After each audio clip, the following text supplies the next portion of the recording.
নামাজের মধ্যে বান্দা এবং আল্লাহর মাঝে সম্পর্ক হলো আল্লাহ মুনিব আমি গোলাম, এই জিনিসটাই ফুটিয়ে তোলা।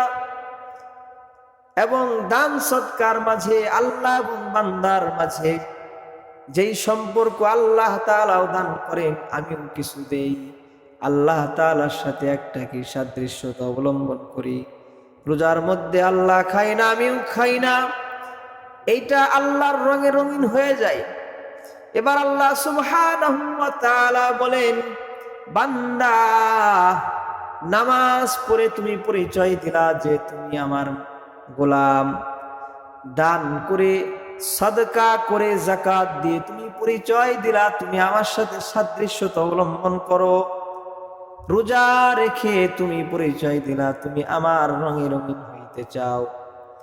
এবার আমি দেখতে চাই তুমি আমাকে কি পরিমাণ ভালোবাসো, তুমি আমাকে কি পরিমাণ মুহাব্বত করো।